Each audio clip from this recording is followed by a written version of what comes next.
જાજા દિવસ પછી આપણે આપણી ગાડી લેવા ગયા તો કોક અડધી ગાડી જ ચોરી ગયું. ભાઈ અડધી રાતે રસ્તામાં આપણી ગાડીનું હૃદય વહી ગયું એટલે મગાવી લીધા બધા સ્પેર પાર્ટ ને કામ કરી દીધું મોટા ભાઈએ ચાલુ. અને ભાઈ મેકેનિકે તો ખોલવામાં કઈ બાકી જ નતું રાખ્યું. ત્યાં તો દોસ્તારનો ફોન હાથમાં આવી ગયો એટલે આપણે ફૂલો કરવા માંડ્યા.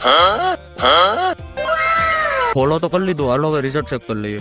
A sparrow can never become an eagle, my friend.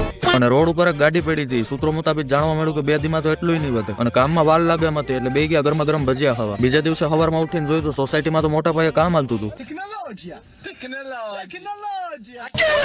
અને આપણી ગાડી નીકળે એમ નથી કેમ કે જ્યાં જો ત્યાં ધૂળના ઢગલા જ હતા અને વિડીયો ઉતારીને સ્ટોરેજ ફૂલ થઈ ગયા હતા. પછી આપણે આવી ગયા વાડિયાના, હવે કારીગર કામ જોવા આવવાના હતા. સરખી રીતના ઓવડીને સ્કેન કરી લીધી કેમ કે હવામાં પ્લાસ્ટર કરવાનું છે. અને ભાઈ બપોર થઈ ગયો તો પણ ઠંડો પવન એવો આવે કે વાત જ જવા જોઈએ. ને આ ડ્રેગન ફ્રૂટના 5 વર્ષ પૂરા થઈ ગયા પણ હજી 5 ડ્રેગન ફ્રૂટ ન થાય. પછી થોડુંક શાકભાજી ભેગું કરીને ઘરે આવીને ઠપ કર્યો ફ્રૂટ સલાડ અને ત્યાંથી પહોંચી ગયા દોસ્તારના શોરૂમે. ભાઈ તાલાળામાં સારા ભાવમાં મોબાઈલ લેવાય તો આપણો કોન્ટેક્ટ કરી લેજો. અને ત્યાંથી નીકળી ગયા ઘર બાજુ, જોયું કે પેટ્રોલની ટાંકી ખાલી થઈ ગઈ એટલે આવી ગયા પેટ્રોલ પંપે. ભાઈ મેં તો ટાંકી ફૂલ કરી લીધી કેમ કે 10,000 સબસ્ક્રાઈબરમાં 9,500 જ બાકી છે તો સબસ્ક્રાઈબ કરી લેજો.